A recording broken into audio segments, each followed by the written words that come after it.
नमामि। ऋषिभिः संस्तुतां नित्यं हिन्दुराष्ट्रविभूषितां वैदिकी साधना भूमिं वन्दे नेपालमातरम्। राष्ट्रदेव पशुपतिनाथ भगवान को, तीर्थमयी नेपाल जननी को, गीता ज्ञान विज्ञान महायज्ञ को। घर घर में गीता, जन जन को हृदय में हिंदुत्व को भावना जागृत रहिरहोस्। यो सबै मिलेर यो पवित्र अनुष्ठानलाई सफल गराउनका लागि हामी सबै लागौं। यो पवित्र अनुष्ठान भगवानको यज्ञ हो र यो हामी सबै मिलेर सफल गरौँ। एउटा श्लोक आज गीताको पहिलो अध्यायको पहिलो श्लोकलाई हामी सबैले वाचन गरौँ। मेरो पछि पछि भन्नुस् है त। श्रीमद् भगवद गीता अथ प्रथमोऽध्यायः। धृतराष्ट्र उवाच धर्मक्षेत्रे कुरुक्षेत्रे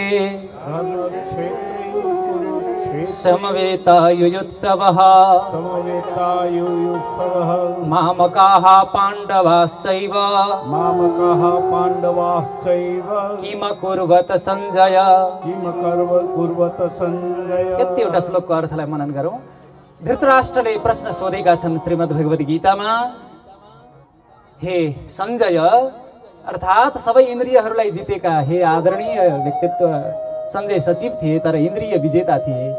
धृतराष्ट्रको अर्थ पनि हुन्छ अन्यायेन धृतम राष्ट्रम येन सर धृतराष्ट्र। अन्यायपूर्वक सत्तामा बसिरहन खोज्ने, अन्यायपूर्वक अर्काको पद र प्रतिष्ठालाई हरण गर्ने, राज्यलाई राष्ट्रलाई आफ्नो पञ्जामा राख्न खोज्ने व्यक्तिलाई धृतराष्ट्र भनिन्छ।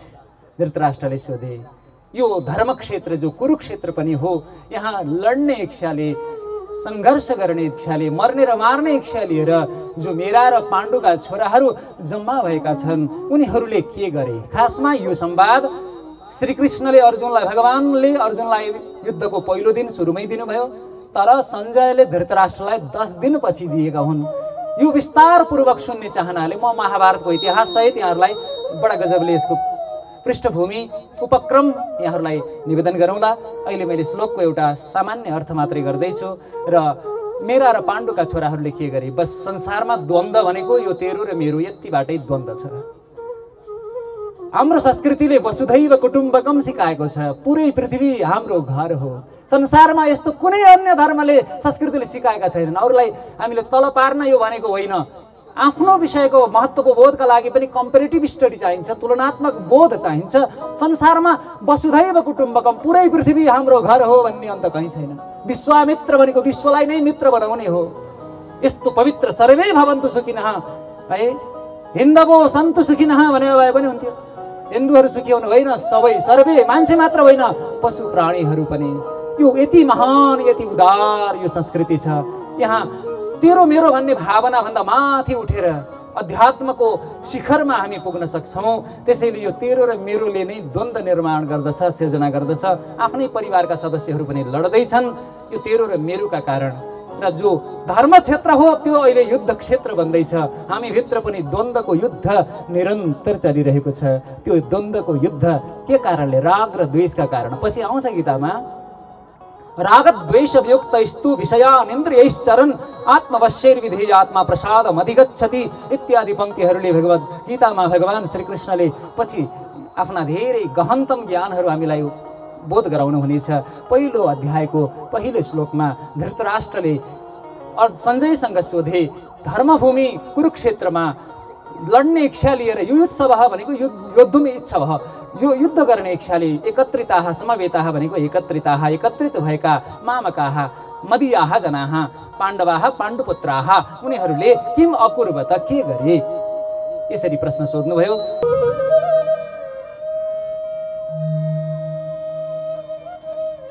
अकारण करुणा वरुणालय निखिल हेय प्रत्यनीक कल्याणैकतान स्वेतर समस्त वस्तु विलक्षण अनंत ज्ञानानंदैक स्वरूप स्वाभाविका नवधिका तिशय ज्ञान ऐश्वर्य बल शक्ति तेज प्रवृत्ति असंख्येय गुण कल्याण महोदधि परम मंगलमय सर्व जगत अभिन्न निमित्त कारण स्वरूप परात्पर अखिलेश्वर जगदीश्वर भगवान को साक्षात वाणी श्रीमद् भगवद गीता जगत कल्याण का लागि अवतीर्ण भएको ब्रह्म विद्या जगत को तापबाट शीतलता प्रदान गर्ने अमृत रस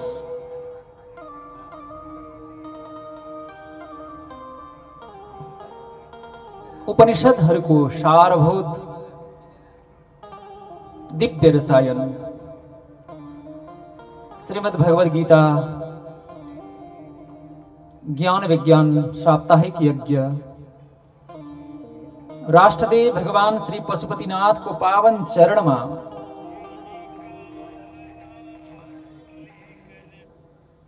भगवान श्री पशु का पनि पति पशु का पनि नाथ जहाँ कोही अनाथ छैनन् त्यस्तो पावन पाशुपत क्षेत्र में जसको महत्व अभिमुक्त क्षेत्र काशी भन्दा पनि 4 गुणा अधिक महत्व रहेको श्री पाशुपत क्षेत्र भगवान पशुपतिनाथ को पावन भूमि माता पार्वती को दिव्य शक्तिपीठ को नजीक भगवान गोरखनाथ को तपस्थली को पावन सान्निध्य में इस पावन सत्र में हामी सभी का प्राणाधार आराध्य प्रभु को आवाहित प्रभु का अंग उपांग पार्षद र आयुध सहित वहाँ को श्री चरण में वहाँलाई नमन गर्दै स्थानदेव ग्रामदेव वास्तुदेव र कुलदेवलाई नमन गर्दै यस पवित्र अनुष्ठानलाई अनुग्रह गर्नुहुने देवसत्ता ऋषिसत्ता र पितृसत्तालाई वन्दना गर्दै इस पवित्र अनुष्ठान में समुपस्थित ज्ञात अज्ञात पवित्र आत्माहरूलाई नमन गर्दै साथीहरू मातृशक्तिहरू तथा भक्त सज्जन महानुभावहरू हामीलाई भगवान पशुपतिनाथ को असीम कृपा भइसकेको छ। उहाँको कृपा बिना हामी उहाँलाई स्मरण गर्न पनि सक्दैनौँ, उहाँलाई हामीले हृदय अर्पण गर्न पनि सक्दैनौँ। जुन बेला उहाँले हामीलाई स्मरण गरेर मलाई बिर्सिराखेको मेरो प्रिय अंश मेरो प्रिय भक्त तिमी अब यो दुःखको दलदलबाट बाहिर निस्क, तिमी यो भवतापबाट शीतल शहरीमा आओ, सत्सङ्गको मेरो पवित्र ज्ञानको गङ्गामा नुहाऊ भनेर उहाँले कृपा गर्नुहुन्न। तबसम्म हामीलाई यस्तो पवित्र सत्सङ्ग प्राप्त हुँदैन। हामीलाई उहाँको अनुग्रह भइसकेको छ। यो दिव्य भूमिमा भगवान स्वयंले केदारनाथबाट आफ्नो शिशलाई धरतीमा लुकाएर पाशुपत क्षेत्रमा लिंगम पशुपति साख्यम सर्वकाम फलप्रदम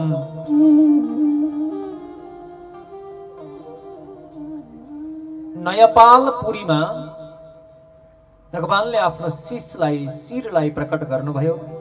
भगवान पशुपतिनाथको श्री विग्रहको आधा भाग श्री केदारनाथ भगवान हुनुहुन्छ। एकचोटि केदारनाथ भगवानलाई पनि सम्झौं। श्री केदारनाथ भगवान को जय। पाण्डवहरूले पृष्ठभागलाई समाते प्रभु महिष रूप लिएर भाग्दै हुनुहुन्थ्यो। त्यसबेला शिश लुकाएर काष्ठमण्डपमा नयपालपुरीमा प्रकट गर्नुभयो। शिवपुराण कोटिरुद्र संहिता अनुसार कोटिरुद्र संहिताको 11 अध्याय र 19 अध्याय अनुसार 12 ज्योतिर्लिङ्गमा केदारनाथ ज्योतिर्लिङ्गको शिरोभाग भगवान श्री पशुपतिनाथ हुनुहुन्छ। भगवान श्री पशुपतिनाथको दर्शन सबैभन्दा भव्य, सबैभन्दा दिव्य र सबैभन्दा अद्भुत भगवानको स्वरूपको दर्शन हो। भगवान पशुपतिनाथ जस्तो विशाल स्वरूपमा र पञ्चमुखले दिव्य स्वरूपमा अवस्थित उहाँलाई हामीले अन्यत्र देख्दैनौँ र 12 ज्योतिर्लिङ्गको यात्रा पनि भगवान श्री पशुपतिनाथको दर्शन बिना पूरा हुँदैन। राष्ट्रदेव श्री पशुपतिनाथ भगवानको जय हो। भगवान शिवको कृपा अपार छ। पात्रता अपात्रता योग्यता अयोग्यता केही पनि विचार गर्नुहुन्न। यहाँसम्म कि भगवान प्रतिकै दुर्भाव राखेर वरदान माग्नेलाई समेत पनि निसंकोच खुलेर वरदान दिनुभएको छ। त्यहाँभन्दा उदार को होला, उहाँभन्दा अधिक दया सागरहरूको होला। त्यसैले त उहाँलाई वन्दना गर्दै करुणा अवतारम भनिएको छ। हामी सबैले एकचोटि भगवान पशुपतिनाथलाई स्मरण गरौँ त, हात जोडेर सबैले हात जोडौँ। कर्पूर गौरम करुणावतारम संसार सारम भुजगेन्द्रहारम सदा वसंतम हृदयारविंदे भवं भवानी सहितं नमामि। कपूर जस्ता गोरा करुणा का अवतार, संसार का एकमात्र सार, सर्प को माला लगाएका, सदैव हृदय रूप कमलमा बसिरहने भगवान भव अर्थात शिवलाई भव की शक्ति अर्थात भवानी सहित मन नमन गर्दछु। अहम भवानी सहितम भवम शिवम नमामि। भुजगेन्द्रहारम शिवम अहम नमामि। हृदयारविंदे सदा वसंतम भवम शिवम अहम नमामि। कर्पूर गौरम शिवम अहम नमामि। करुणावतारम शिवम अहम नमामि। करुणावतार भगवानलाई म नमन गर्दछु। गीता सुगीता कर्तव्या किमन्यैः शास्त्र विस्तरैः या स्वयं पद्मनाभस्य मुखपद्मात् विनिश्रिता। भगवती गीता भगवान को साक्षात श्रीमुखबाट आएको प्रत्यक्ष र अखण्ड जस्ताको तस्तै साक्षात वाणी हो। वेदादि ग्रन्थहरू चाहिँ अन्य लामो परम्पराबाट भगवानले नारायणले ब्रह्मालाई, ब्रह्माले नारदलाई, नारदले व्यासलाई दिएर कतै संकलन, कतै रचना, कतै सम्पादन अनेक गरेर यसरी गुरु शिष्य परम्पराबाट प्राप्त भएको छ। यद्यपि त्यो परम्पराभित्र पनि महाभारत इतिहासको ग्रन्थ महाभारत भित्र भीष्म पर्वको 25 देखि 42 अध्यायमा श्रीमद् भगवत गीतालाई पनि स्थापित गरिएको छ। तर यो भगवानको साक्षात वाणी हो, प्रत्यक्ष वाणी हो। र यो वाणी महात्मा गान्धीले भन्नुहुन्थ्यो, जब मलाई संकट पर्छ, जब मलाई अप्ठ्यारो पर्छ, जब म कतै पनि संकटको बादलबाट बादल हट्ने कुनै उपाय देख्दिन,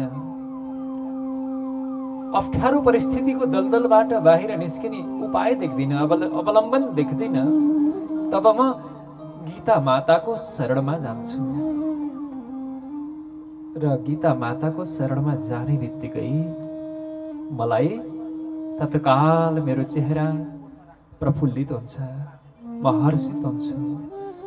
मलाई भगवत गीता माताले मार्गदर्शन गर्नुहुन्छ, मलाई बाटो देखाउनुहुन्छ। आजसम्म अनन्त अनन्त जीवहरूले गीताबाट प्रकाश प्राप्त गरिसके। पूर्वका मात्रले प्राप्त गरेनन्, पश्चिमकाले पनि प्राप्त गरे। उनीहरू पनि गदगद भए, उनीहरूले पनि मुक्त कण्ठले प्रशंसा गरे। आज विश्वमा सबैभन्दा धेरै गहिरा साधकहरू, उच्च उच्च कोटिका भक्तहरूले, योगीहरूले, ज्ञानीजनहरूले निरन्तर रसास्वादन गर्ने, निरन्तर आश्रय लिने, सानो आकारमा गागरमा सागर जस्तो भएको दिव्य ज्ञान रसले परिपूर्ण भएको ग्रन्थ श्रीमद् भगवद गीता हो। सनातनी, प्रत्येक सनातनी व्यक्तिका लागि श्रीमद् भगवद गीताको ज्ञान बहुमूल्य ज्ञान हो। यो ज्ञानले मानवलाई मानव बनाइदिन्छ।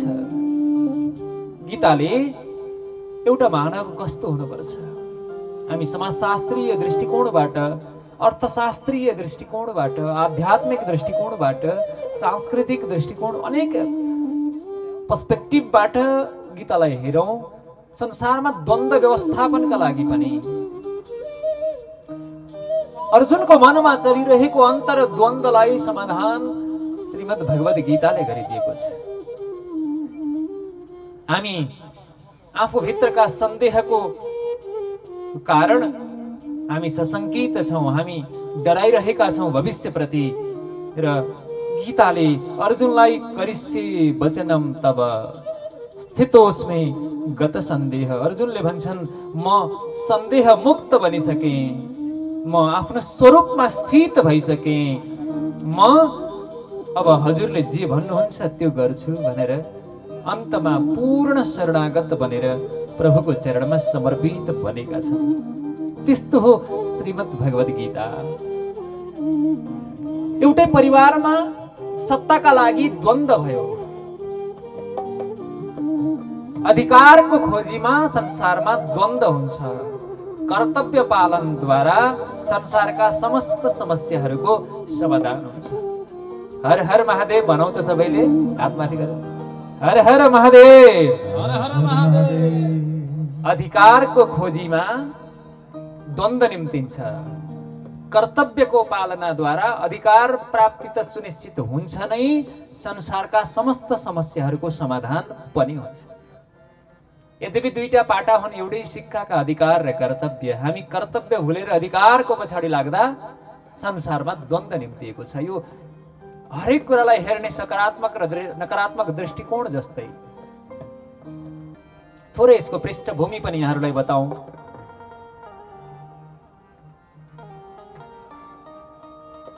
परम्पराका हिसाबले धृतराष्ट्र दाई भएको हुनाले राज्यमा अधिकार धृतराष्ट्रको थियो, राजा बन्ने अधिकार धृतराष्ट्रको थियो। भाइ भएको हुनाले पाण्डु त्यो उत्तराधिकारबाट वञ्चित थिए। तर जन्मजात दृष्टिविहीन भएर राजा बन्नका लागि जे योग्यता गुण चाहिने हो त्यो गुणबाट वञ्चित भएको हुनाले त्यो अधिकार हस्तान्तरण भयो पाण्डुमा। तर पाण्डु पनि वनवास गए, केही समय जंगलमा बसोबास गरे, केही उनलाई श्राप पनि लाग्यो, जसका कारण त्यो बेलाको केही समयको राज्य सञ्चालनको जिम्मेवारी पुनः धृतराष्ट्रलाई प्राप्त भयो। तर पाण्डुका छोरालाई प्राप्त भएको जो उत्तराधिकार हो, मेरो पिता जेठो हुनुहुन्थ्यो, उहाँ अयोग्य भए पनि म चाहिँ फेरि योग्य छु, त्यसैले मैले प्राप्त गर्नुपर्छ भनेर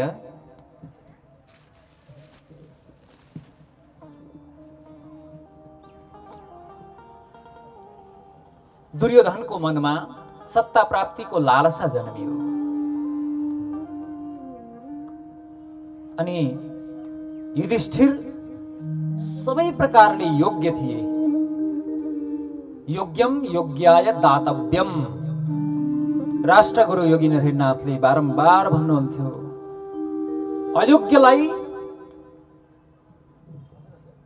कुनै पनि विशिष्ट वस्तु दिनु हुँदैन, योग्यलाई नै योग्य दिनुपर्छ। निज खनिज विकासै रेव राष्ट्रिय विकास, आफ्नै खनिजको विकासद्वारा नै राष्ट्रको विकास हुन्छ। बारम्बार भन्नुभयो। आफ्नो छाता आफै समाऊ, अर्काले छमाइदिएको छाताले तिम्रो रक्षा हुँदैन भनेर बारम्बार भन्नुभयो। तर तात्कालिक सत्ताधारीहरू, अधिकार प्राप्त अधिकृतहरूले बुझ्न सकेनन्। युधिष्ठिर योग्य थिए, त्यसैले युधिष्ठिरले राज्य पाउनुपर्छ भन्ने मत सम्पूर्ण राज्यभरि पनि व्याप्त थियो र उमेरले पनि युधिष्ठिर दाई थिए। फेरि बाउहरूमा धृतराष्ट्र दाई, छोराहरूमा युधिष्ठिर दाई। धृतराष्ट्रलाई राज्य प्राप्त हुँदा उत्तराधिकारमा दुर्योधनलाई प्राप्त हुने, फेरि पाण्डुलाई प्राप्त भइसकेपछि फेरि उत्तराधिकारमा कसलाई प्राप्त हुने? त्यो राज्य प्राप्त हुने युधिष्ठिरलाई। त्यसैले यस परिस्थितिमा राज्यलाई दुई भाग लगाएर इन्द्रप्रस्थ र खाण्डप्रस्थ बनाएर दुईटैलाई विभाजन गर्ने कार्य पनि भयो। तर पाण्डवहरूलाई दिएको जो खाण्डप्रस्थ थियो, उनीहरूले त्यसलाई दिव्य बनाइदिए, अलौकिक बनाइदिए, जसका कारण त्यही खाण्डप्रस्थ प्रति पनि त्यहाँ मयदानवले बनाएको दिव्य सभालाई देखेर र अलिकति द्रौपदीको कठोर वचनको प्रभावले पनि अन्धाको छोरो अन्धो हुन्छ, यो वाक्यले पनि दुर्योधनको हृदयको क्रोध भाव, जलन भाव, ईर्ष्या भाव झन उद्दीप्त हुन पुग्यो, जसका कारण यो महाभारतको पृष्ठभूमि तयार हुँदै गयो। जुवा खेलियो, जुवामा पाण्डवहरूलाई हराइयो। 12 वर्ष वनवास र 1 वर्ष गुप्तवासको सङ्कट पनि पाण्डवहरूले पुरा गरे। अनेक सङ्कट आए पाण्डवहरूको जीवनमा, तर हरेक सङ्कटबाट उनीहरू बाँचे। किन बाँचे? उनीहरूलाई मार्न खोजियो, उनीहरूको बसेको भवनमै आगो लगाइयो, उनीहरूलाई विष खुवाउने कार्य भयो। ती सबै सङ्कटबाट पाण्डवहरूको रक्षा भयो, किनकि उनीहरू सत्य र धर्मका पक्षमा छन्। सत्य र धर्मको पक्षमा भएका ती पाण्डवहरूको रक्षा स्वयं धर्म प्राण धर्ममय भगवान श्री कृष्णले, धर्मरक्षक भगवान श्री कृष्णले पाण्डवहरूलाई हरेक कष्टबाट रक्षा गर्नुभयो। श्री कृष्णचन्द्र भगवानको जय। मार्टिन लुथर किङले एउटा वाक्य बोलेका छन्, injustice anywhere is a threat to justice everywhere. कहीं पनि भएको अन्याय संसार भरिका लागि, न्यायका लागि सबैभन्दा कडा चुनौती हुन्छ, थ्रेट हुन्छ, खतरा हुन्छ। हामी अन्याय देखेर सहन्छौँ भने हामी भित्र त्यो मानवता जीवित छैन। त्यसैले हामी हरपल होसमा रहनुपर्छ, हरपल ऊर्जाले युक्त, जोशले युक्त रहनुपर्छ। होसपूर्ण जोशले नै जगतको कल्याण गर्छ। होसविहीन जोशले अध्यात्म बिनाको विज्ञान जस्तै, मानवता बिनाको विज्ञान जस्तै विनाश पनि गर्न सक्छ। त्यसैले विज्ञानलाई अध्यात्मको दिव्य चेतनाले लोकहितका लागि प्रयोग गर्ने। विज्ञान एउटा अमूल्य सम्पदा हो, दुरुपयोग गरे सबैको विनाश हुन सक्छ। धर्मक्षेत्री कुरुक्षेत्री समवेता युयुत्सवः मामकाः पाण्डवाश्चैव किम कुरुवत सञ्जय। धृतराष्ट्रले अन्याय गर्ने आफ्नै छोराहरूले जितुन् भन्ने चाहना गरेका छन्। त्यसैले उनले आफ्ना छोराहरूलाई जिताउनका लागि त्यो कुरुवंशको उत्तराधिकारबाट पाण्डवहरूलाई अलग गर्नका लागि उनको यो पहिलो प्रश्नमै अनेक प्रकारका विभेदकारी विचारहरू देखिएको छ। विभेदले नै द्वन्द्व निम्त्याउने हो। अहिले त धर्मक्षेत्रे अपि युयुत्सवः, धर्मक्षेत्रमा पनि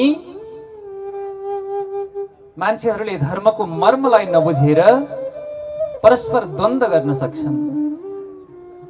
कुरुको क्षेत्रमा, धर्मको क्षेत्रमा युद्ध गर्ने इच्छा लिएर आएका मेरा र पाण्डुका छोराहरूले के गरे, यही नै द्वन्द्वको कारण हो, मेरो र यो अर्काको। यो जे छ यो बनाउने वालाको हो। I believe in God who reveals himself in orderly harmony of this universe. आइन्स्टाइनलाई सोधिएको थियो कि हजुर परमेश्वरमा विश्वास गर्नुहुन्छ? उनले भने why not? I believe in God. I believe in God who reveals himself in orderly harmony of this universe. यो विश्वको अद्वितीय व्यवस्थालाई देखेर पनि यदि ईश्वरको बोध हुँदैन भने धिक्कार छ हाम्रो चेतनालाई।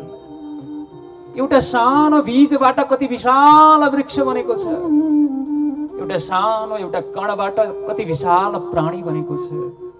संसारका हरेक प्राकृतिक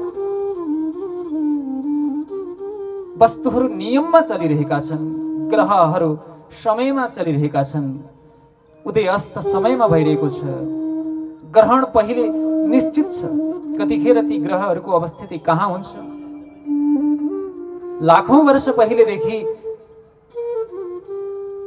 अन्तरिक्ष विज्ञानको बारेमा, एस्ट्रोलोजी, एस्ट्रोनोमी, मेटोमसाइकोसिसको बारेमा हाम्रा ऋषिहरूले गहन ज्ञान राख्दथे। त्यही भएर त आइन्स्टाइनले भनेका थिए, we ओwe a lot to Hindus who taught us how to count, without which no worthwhile scientific discovery could have been made. हामी हिन्दू मनुष्यहरूप्रति अत्यन्त धेरै ऋणी छौँ, जसले हामीलाई गिन्ती गर्न सिकाए, गणित सिकाए, जो बिना संसारमा कुनै सार्थक आविष्कार सम्भव छैन। गणित र विज्ञानको अत्यन्त अटुट सम्बन्ध छ, एक अर्काका पोषक हुन् यिनीहरू। र यो अद्वितीय व्यवस्थाले हामीलाई प्रकृतिको नियमतर्फ फर्किनका लागि अभिप्रेरित गरिरहन्छन्। अहिले विश्वको उर्वर भूमिको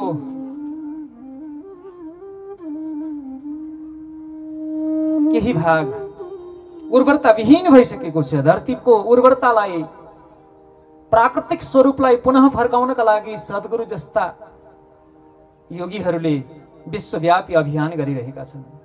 60-70 देशहरूले नीति निर्माण तहमै सेभ द सोइल, माटोको रक्षाका लागि सम्झौता गरिसकेका छन्। सन्तहरूले दृष्टि दिन्छन्, सन्तहरूले पथ प्रदर्शन गर्छन्, मार्गद्रष्टा हुन्छन्, तर धृतराष्ट्रका चाहिँ आँखा छैन। अधिकार पदम प्राप्य नोपकारम करोति यह अकार लोप मात्रेण ककार द्वित्वताम ब्रजेत। यो नीतिको श्लोकले के भन्छ? अधिकार र पद पाएर पनि उपकार गर्दैन भने अधिकार उपकारका लागि हो। अधिकार केका लागि हो? सबैले भनिदिनुहोस् त। उपकारका लागि हो, आफ्नो सत्ता भोग गर्नका लागि, मोज मस्तीका लागि होइन। प्राप्त भएको अधिकार उपकार गर्नका लागि हो। उपकार गर्दैन भने, अधिकार पाएर उपकार गर्दैन भने अधिकारको अलाई हटाइदिनु अनि धलाई द्वित्व गर्नु पर्यो। के भने? धिक्कार। अकार लोप मात्रेण ककार द्वित्वताम ब्रजेत।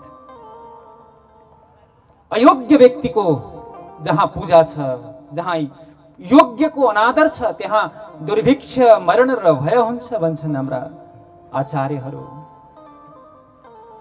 देख्न नसक्ने, दूरदर्शन नभएका, दूरदृष्टि नभएका, भिजनरी नभएका त्यस्ता व्यक्तिहरूले सत्तालाई अधीनमा गर्न खोज्छन्। त्यही हो धृतराष्ट्र बनेको। अन्यायेन धृतम राष्ट्रम येन सह धृतराष्ट्र।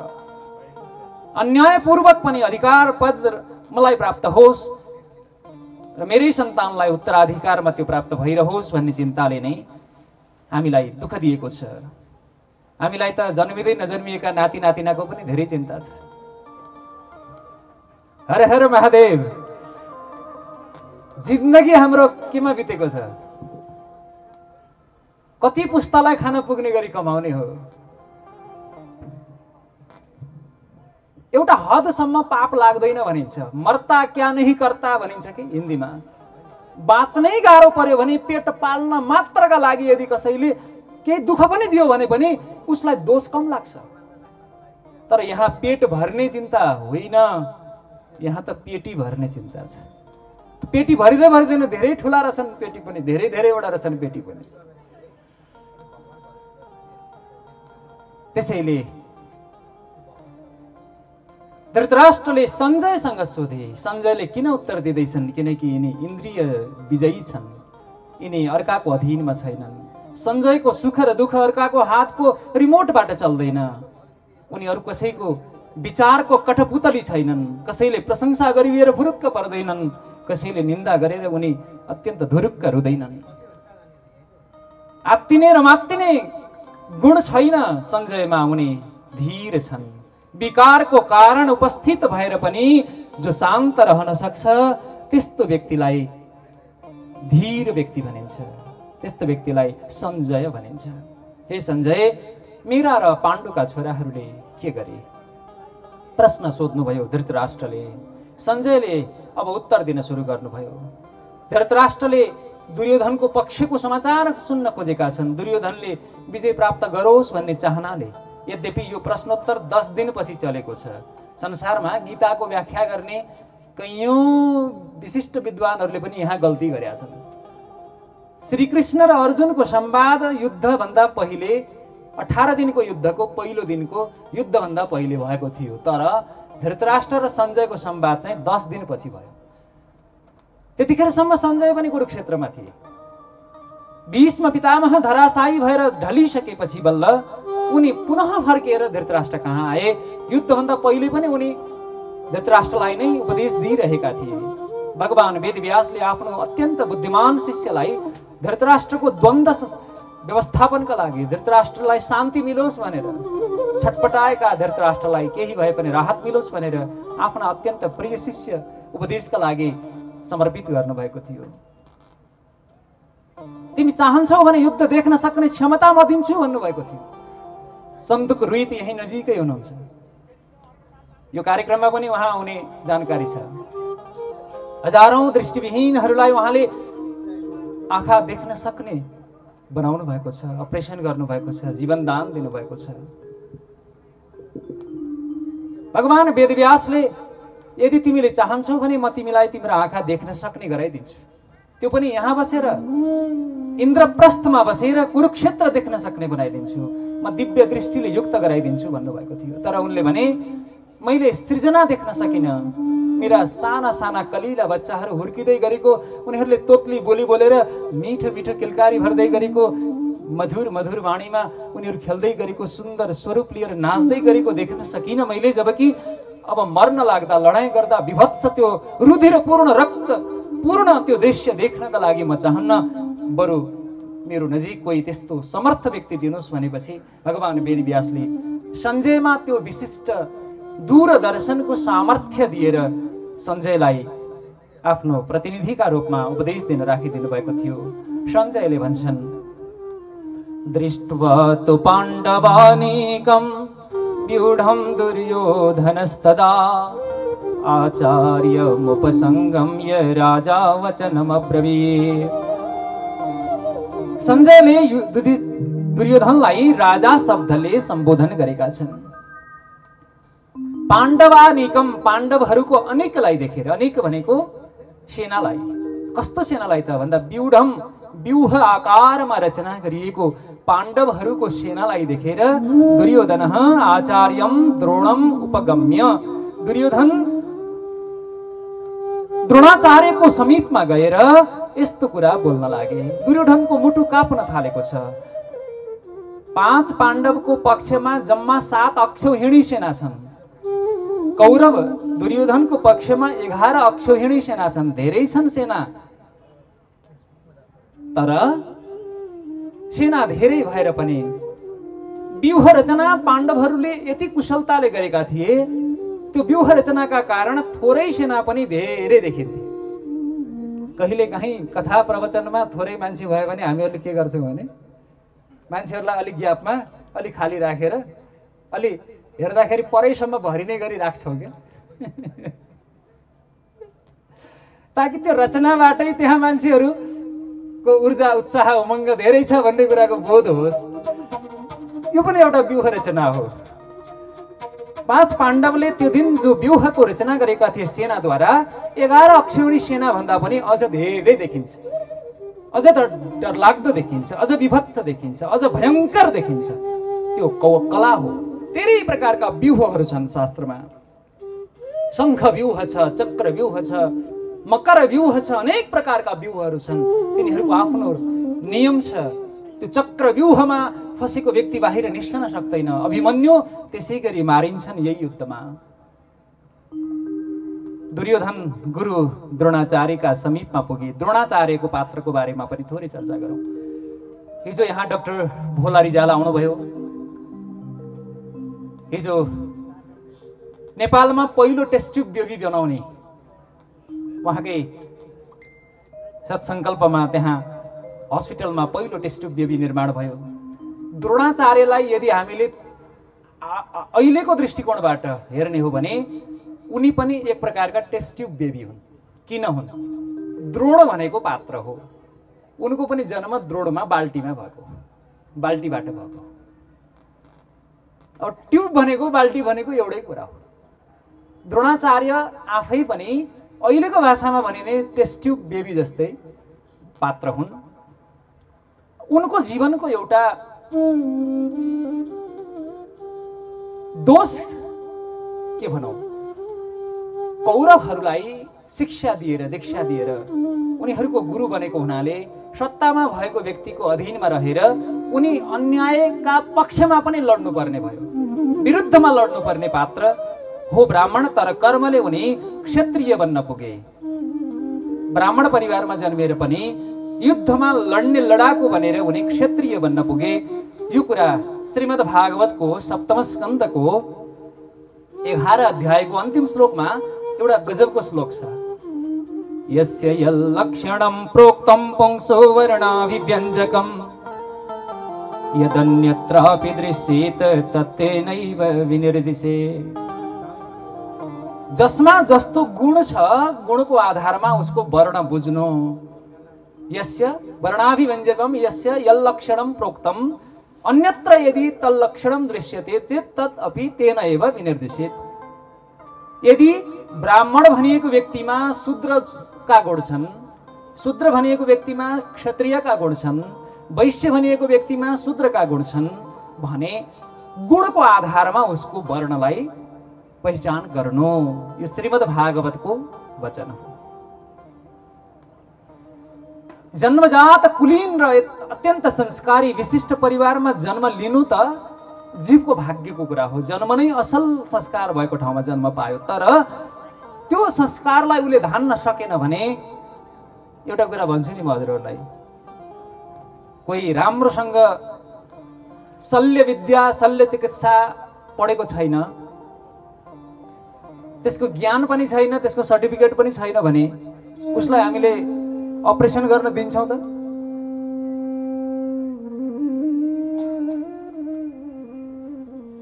यदि त्यस्तो हो भने ब्राह्मणोचित गुणै नभएको व्यक्तिलाई ब्राह्मण बन्न मिल्छ त? उपचारै गर्न नसक्ने, रोग निदान गर्न नसक्ने, रोगको डायग्नोसिस निदान गरेर त्यसलाई मेडिकेसन उपचारद्वारा त्यसलाई चाहिँ ठिक गराउन नसक्ने व्यक्ति कसरी डाक्टर बन्न सक्छ र? ब्रह्मज्ञान प्राप्तिपछि व्यक्ति ब्राह्मण बन्दछ। राष्ट्र रक्षाका लागि समर्पित व्यक्ति क्षत्रिय बन्दछ। यद्यपि जन्मजात वर्ण व्यवस्थाको पक्षमा वकालत गर्नेहरू पनि संसारमा कम छैनन् र शास्त्रमा फेरि तदनुकूल वाक्यहरू प्रशस्त भेटिन्छन्, तदनुकूल व्याख्या गर्न सकिने। अहिले काशीमा अहिलेसम्मका सबैभन्दा ठुला शास्त्रार्थहरू जन्मना जाति कि कर्मणा जाति भनेर भएका छन्। त्यसैले द्रोणाचार्य ब्राह्मण परिवारमा जन्मेर पनि कर्मले क्षत्रिय बन्न पुगेका र धर्मलाई हृदयमा राखेर पनि कसैको नुनको सोझो गर्नका लागि उनको मुख बन्द गरिदिएका छन् दुर्योधनले धन दिएर। उनी चुप लाएर लड्नु बाहेक कुनै विकल्प छैन दुर्योधनको पक्षमा। त्यस्तो अवस्थामा पुगेका छन्। अहिले पनि हाम्रो देशमा त्यस्तै अवस्था छ। द्रोणाचार्यलाई दुर्योधनले गएर भने, हे आचार्य, एताम पाण्डुपुत्राणां महतीं व्यूढां चमुं पश्य केन निर्मितम्। व्यूढां चमुं भन्दाखेरि हजुरका अत्यन्त बुद्धिमान शिष्य द्रुपद पुत्रेण द्रुपदपुत्रेण तब शिष्येण धीमता द्रुपदपुत्रेण शिष्येण निर्मितां महतीं व्यूढां चमुं पश्य।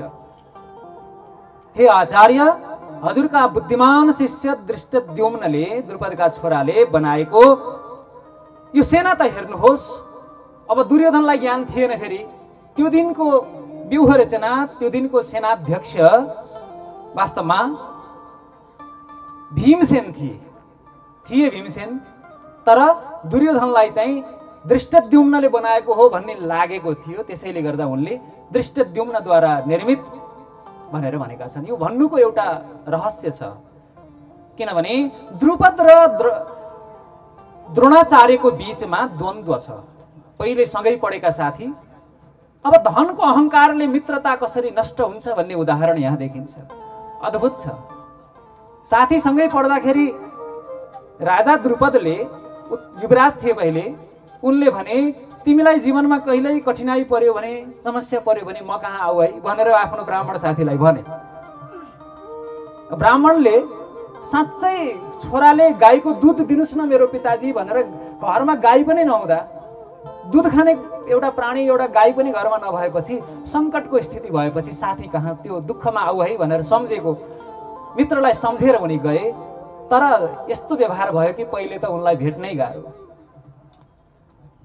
अनि भेट्दा पनि अत्यन्त अनादरपूर्वक। ती साना केटीकेटीका कुरा हुन्। अहिले त तिमी र मेरो कहिल्यै पनि मित्रता छैन, तिम्रो मेरो समानता पनि छैन, तिम्रो र मेरो बीचमा त्यो सम्बन्ध पनि छैन भनेर अत्यन्त तिरस्कार गरिदिए। जसका कारण अत्यन्त दुखी भएर फर्किएका द्रोणाचार्यले उनलाई आफ्ना शिष्यहरूसँगै सहयोग मागेर उनलाई धेरै पटक युद्धमा परास्त गर्ने, उनको राज्य नै हरण गर्ने सम्मका लीलाहरू पनि गरे। अद्भुत कर्म भयो। फेरि द्रोणाचार्यले दुःख दिए असाध्यै धेरै। त्यसपछि द्रोणाचार्यलाई नै समाप्त गर्नका लागि फेरि द्रुपदले यज्ञ गरेर यज्ञबाट दृष्टद्युम्न र द्रौपदी दुवैको प्राकट्य भयो। महाभारत अनुसार दृष्टद्युम्न र द्रौपदी दुवै अयोनिजा हुन्। अयोनिज हुन् भनेको गर्भबाट जन्मिएका होइनन्, यज्ञकुण्डबाट प्रकट भएका हुन्। संसारमा मानसिक सृष्टि हुन्छ, अमैथुनिक सृष्टि हुन्छ, अयोनिज सृष्टि हुन्छ। सृष्टिका धेरै विस्तारहरू छन् र द्रौपदी आदिहरू अमैथुनिक र अयोनिज सृष्टिका रूपमा व्याख्या गरिएका छन्। र द्रोणाचार्यलाई नै मार्नका लागि दृष्टद्युम्नको जन्म भएको हो। र त्यो शत्रुताको आगोलाई अझै दन्काउनका लागि, अझ प्रदीप्त उद्दीप्त पार्नका लागि दुर्योधनले द्रुपदको नाम लिएर उनले बनाएको त्यो पाण्डवहरूको सेना हेर्नुहोस् त कति विशाल छ भनेर परिचय दिँदैछन्। यिनीहरूको पक्षमा अत्र शूरा महेश्वास भीमार्जुन समायुधि युयुधानो विराटश्च द्रुपदश्च महारथः दृष्टकेतुश्च कितानः काशीराजश्च वीर्यवान् पुरुजित कुन्तिभोजश्च शैब्यश्च नरपुङ्गवः युधामन्युश्च विक्रान्त उत्तमौजाश्च वीर्यवान् सौभद्रो द्रौपदेयाश्च सर्व एव महारथाः। यी पाण्डवहरूको पक्षमा, अत्र पाण्डवहरूको पक्षमा विशाल धनुष लिएका भीम अर्जुन समानका युयुधान भनेका सात्यकी, विराट, द्रुपद यी सबै महारथी हुन्। महारथी कसलाई भनिन्छ भने एक्लै 10,000 एको 10,000 योधयेद यस्तु धनविनाम, एक्लै 10,000 सँग लड्न सक्ने सामर्थ्यशाली व्यक्तिलाई, समर्थ व्यक्तिलाई चाहिँ महारथी भनिन्छ। भीम पनि महारथी हुन्, अर्जुन महारथी हुन्, सात्यकी महारथी हुन्, विराट महारथी हुन्, द्रुपद महारथी हुन्, दृष्टकेतु चेकितान काशीराज पुरुजित सबै महारथी, शैब्य, युधामन्यु, उत्तमौजा, सौभद्र अर्थात् अभिमन्यु, द्रौपदेयाः द्रौपदीबाट जन्मिएका 5 पाण्डवका 5 भाइ प्रतिबिन्ध्य शतानिक सुतसोम आदिहरू छन्। यी सबै सर्वे एव महारथाः, यी सबका सब महारथी छन्। हाम्रो पक्षमा पनि केही महारथी छन्, म तिनीहरूको नाम हजुरलाई सुनाउँछु। दुर्योधनले भन्दैछन् अस्माकन्तु विशिष्टाये तान्नि बोध द्विजोत्तम नायका मम सैन्यस्य संज्ञार्थम तान् ब्रवीमि ते। केवल जानकारीका लागि हाम्रो पक्षमा भएका नायकहरूको म चर्चा हजुरलाई सुनाउँछु, नाम सुनाउँछु। अब यो कूटनीति हो, जसको अगाडि छ प्रशंसा उसको अगाडि अर्काको गर्दैन हुँदैन, फेरि पहिले उसको प्रशंसा गर्नुपर्छ। आफ्नो स्वार्थ सिद्धिमा अर्कालाई पनि उसको पनि हित देखाएर कार्य गराउन सकियो भने यसलाई कूटनीति भनिन्छ। कूटनीतिको राम्रो ज्ञान भएका व्यक्तिहरू, परराष्ट्र नीतिको राम्रो ज्ञान भएका व्यक्तिहरू, राष्ट्र राज्यको बोध भएका व्यक्तिहरू बल्ल तदनुकूल प्रशासन कार्यका लागि योग्य बन्दछन्। दुर्योधन कूटनीतिको ज्ञान भएका व्यक्ति थिए। कूटनीतिको ज्ञान भएको हुनाले गुरुको पहिला प्रशंसा गरे। भवान भीष्मश्च कर्णश्च कृपश्च समितिञ्जयः अश्वत्थामा विकर्णश्च सौमदत्तिस्तथैव च। हाम्रो पक्षमा सबैभन्दा ठुला महारथीहरूमा हजुर हुनुहुन्छ एक नम्बरमा। अनि भीष्म, कर्ण, कृपाचार्य, समितिञ्जयको अर्थ हुन्छ युद्ध विजेता। अश्वत्थामा, विकर्ण, सौमदत्ती भनेका सोमदत्तका छोरा भूरिश्रवा। हाम्रो संस्कृत वाङ्मयमा हरेक शब्दको अर्थ हुन्छ, हरेक शब्द उत्पत्तिको नियम हुन्छ। धातु, प्रत्यय, उपसर्ग कहाँ, कुन अर्थमा, कसरी, कुन परिस्थितिमा जोडिएर शब्द बन्ने हो त्यसको नियम हुन्छ। माता पिताका नामबाट सन्तानको नाम रहने चलन हाम्रो वैदिक संस्कृतिमा देखिन्छ। वसुदेवको छोरा भएको हुनाले श्री कृष्णलाई के भनियो? वासुदेव। अनि पर्वतकी छोरी भएको हुनाले माता पार्वती, जनककी छोरी भएकाले जानकी। त्यस्तै यहाँ सौमदत्त, सौमदत्ती नाम आएको छ। सौमदत्ती, सोमदत्तका छोरा सौमदत्ती। दशरथका छोरा रामलाई दाशरथी राम भनिन्छ, दाशरथी। कृष्णका छोरालाई कार्षणी भनिन्छ।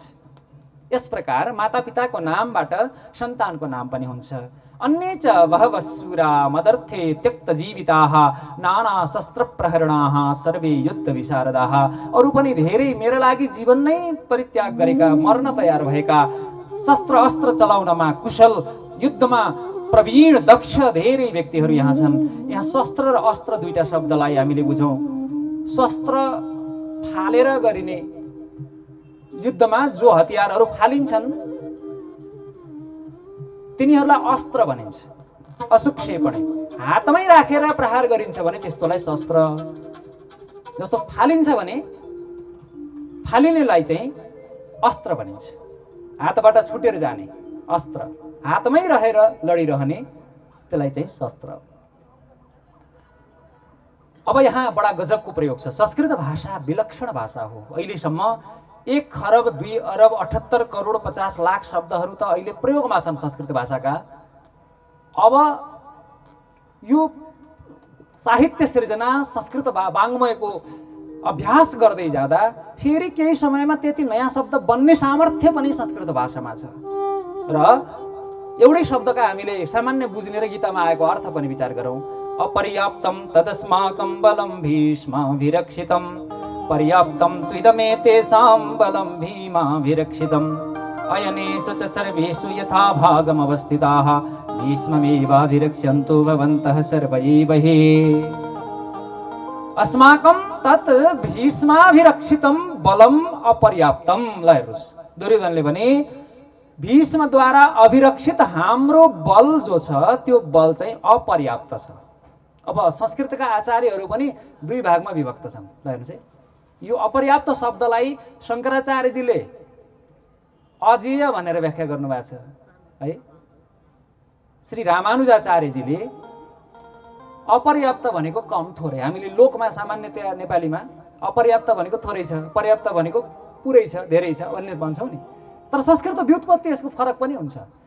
परितः आप्तुम सक्यम जेतुम सक्यम, चारैतिरबाट घेर्न सकिने, जित्न सकिनेलाई पर्याप्त भनिन्छ। चारैतिरबाट घेर्न नसकिने, जित्न नसकिनेलाई अपर्याप्त भनिन्छ। ल हेर्नुहोस्, परितः जेतुम सक्यम पर्याप्तम, आप्तुम जेतुम सक्यम, न सक्यम अपर्याप्तम। अब यहाँ भीष्मद्वारा अभिरक्षित हाम्रो बल चाहिँ, यद्यपि दुर्योधनको हृदय प्रकम्पित छ, उनीहरूसँग थोरै सेना छन् भन्ने बोध पनि छ। शल्यलाई, पाण्डवलाई दिन लागेका 2 अक्षौहिणी सेना, जसमा पदाति सेना, घोडा, हात्ती सबै गर्दाखेरि करिब करिब एउटा सेनामा 2 लाख संख्या हुन्छ। त्यो 2 लाख संख्या चाहिँ पाण्डवलाई दिनका लागि आएका थिए। दुर्योधनले बीचमै सेवा गरेर, त्यो पनि कूटनीति हो। शत्रुलाई दिन गएको चाहिँ सेना उसको बल बढ्दैछ।